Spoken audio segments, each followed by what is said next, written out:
Hello, this is Go here. This is my first video overdub.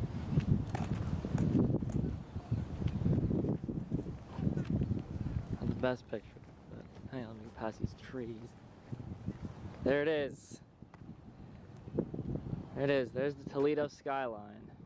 On August 12th, the day after we went to the Strasburg Railroad, I went to the National Museum of the Great Lakes in Toledo, Ohio. I was excited when we got to go to the National Museum of the Great Lakes. Okay, so I can get a better shot of it here. The museum had a lot of artifacts.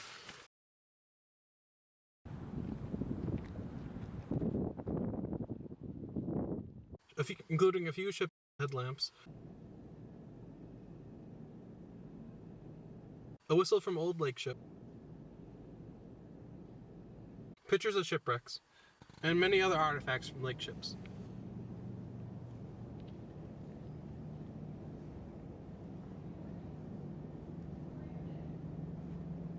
The museum also had an exhibit which showed what materials were used to make life jackets. It also showed which materials would keep you afloat and alive.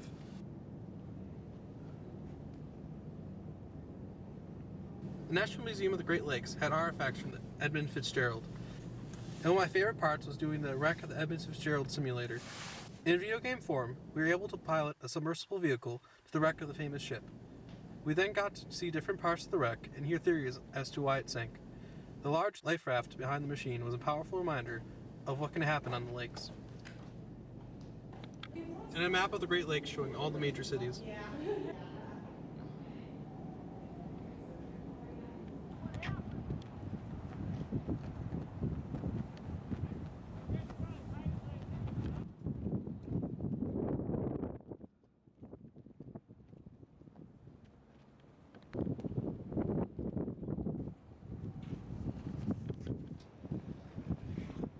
The museum centerpiece is the SS Colonel James M. Shoemaker. Hello.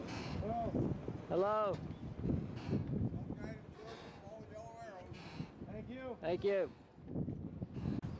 The Colonel James M. Shoemaker was built at the Great Lakes Engineering Works in Michigan.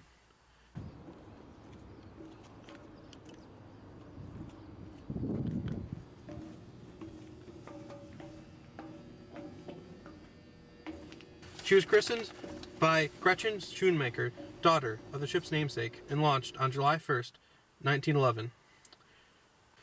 On her maiden trip, she carried 12,650 net tons of coal from Toledo, Ohio to Wisconsin. We first went to one of the former storage holds, and it really gives you a perspective on how much was hauled on this ship. Do not want to have a fear of heights in this place. The Colonel James M. Shoemaker serves as the flagship of the Shoemaker Furnace Company. Side again. What? Oh, look at that. The SS Colonel James Shoemaker was absolutely huge. It was far larger than I expected. It was very hot that day, and it felt like walking across a football field. The ship is actually 617 feet long.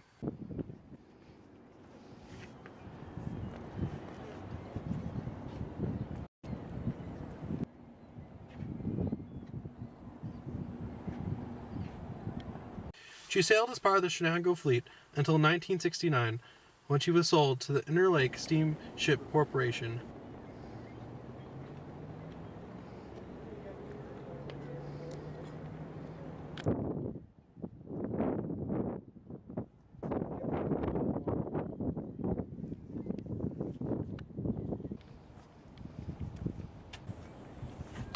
There's the Toledo skyline again.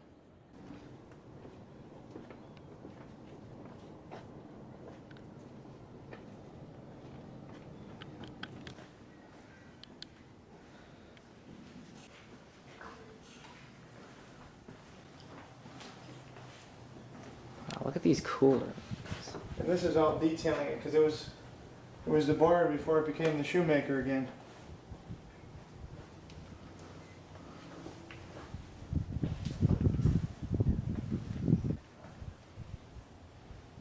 The mess hall of the ship, it felt like walking a couple decades into the past. The dining hall in the aft of the ship had meant a lot of wood paneling, which struck me as original.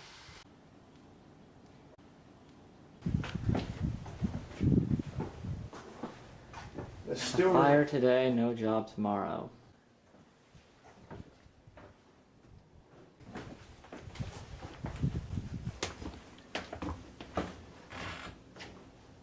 The Interlake Steamship Corporation, who chartered the Colonel James M. Shoemaker to the Republic Steel Corporation. After a 3-year charter to the company, Interlake decided to sell her to the Cleveland Cliffs Iron Company.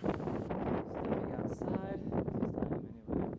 Here we are on the lower part of the stern.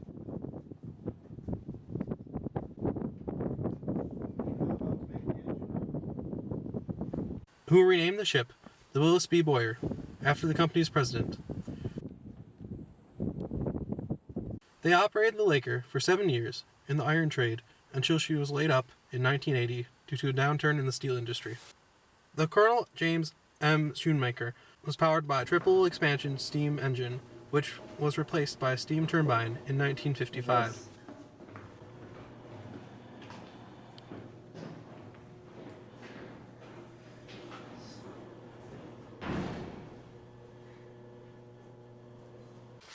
The engine room was very large. Everything had a nice, fresh-looking coat of paint. There were 2 levels with large machinery around us. I can only imagine the heat the crew members had to endure while working in the room. In 1987, the city of Toledo purchased a ship to become a museum ship tourist attraction. The ship was eventually moved to the site of the National Museum of the Great Lakes on the banks of the Maumee River.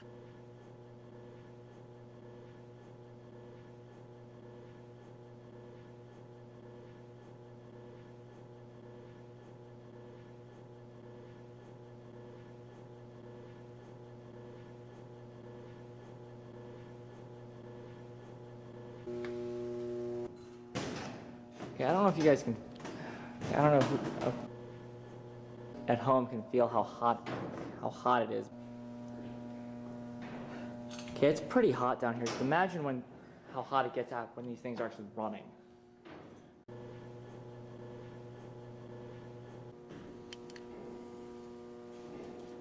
Yeah, I have to turn the light on.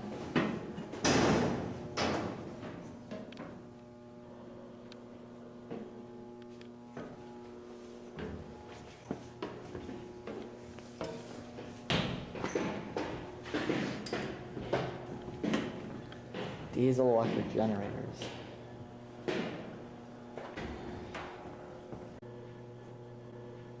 And we're back topside.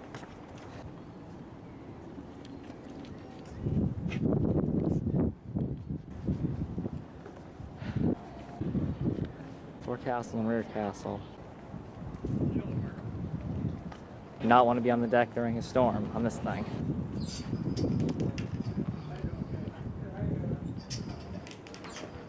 Going back inside. How you doing? Good. Imagine this thing out on the Great Lakes. Big 50-foot swells washing over this thing. It would be fully laden by then, so it'd be easy. Just imagine it.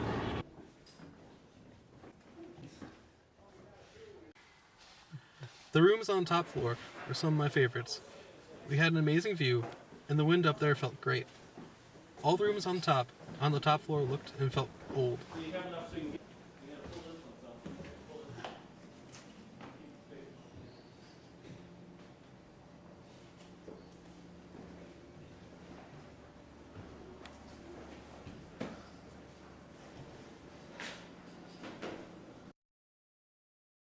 I noticed that most of the furniture items looked original.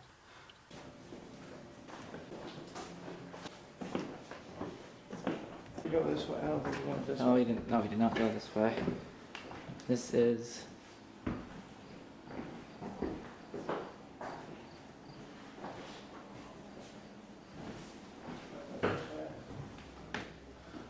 More quarters.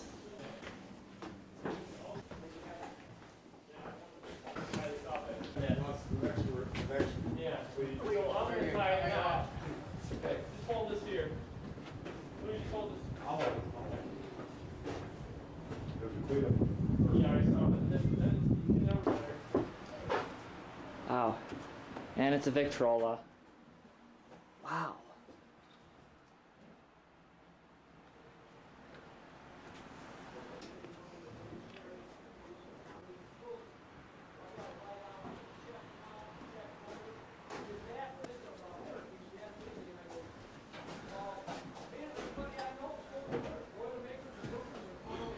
It's an old Zenith. It's an old Zenith radio. Chart of the Great Lakes. Gyro compass. Yeah, I would just love to go back to the fountains. Yeah.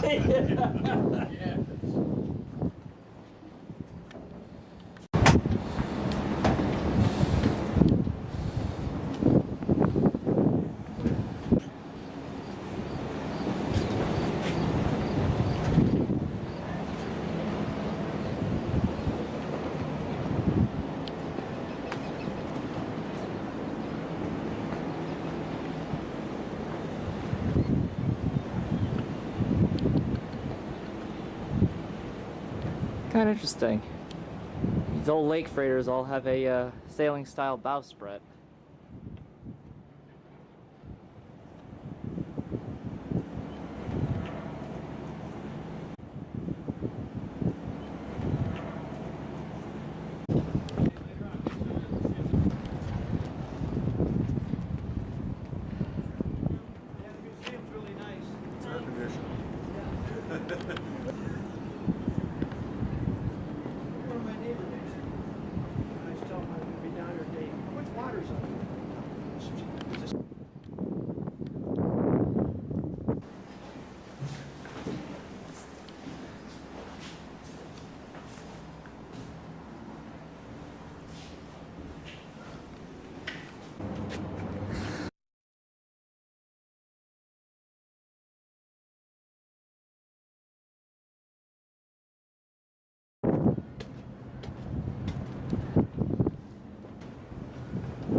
Very up top.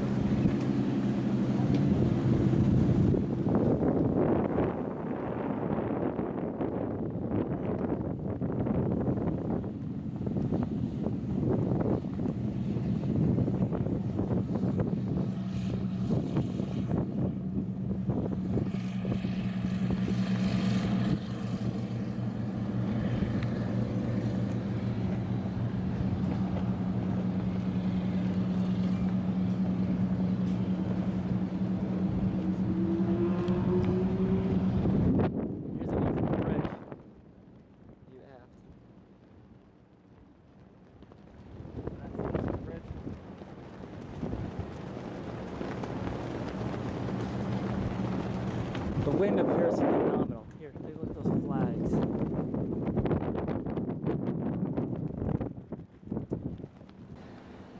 And here we are on the bridge. Everything. Compass, time. Oh my god, it's even got the correct time. Clock still works. It was pretty cool walking around the bridge of the ship and the ship in general. If you like old lake faders and you like the history of the Great Lakes, I highly recommend checking out the National Museum of the Great Lakes in Toledo, Ohio.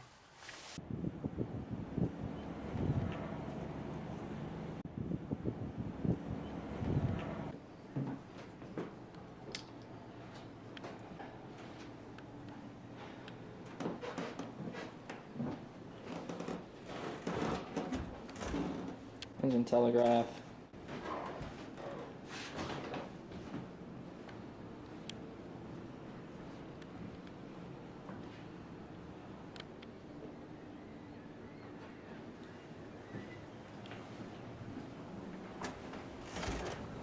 Out over the bow from the bridge.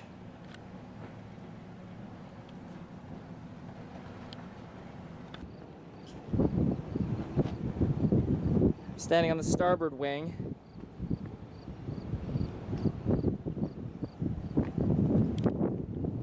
There's the wheelhouse. Radars. Mainmast. I think it's the mainmast.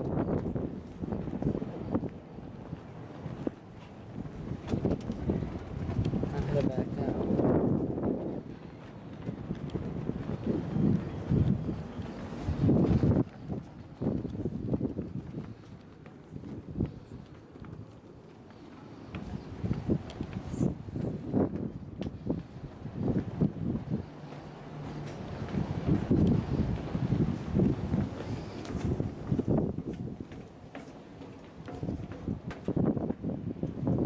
As you can tell, we're all rail fans, but we're also all ship fans as well.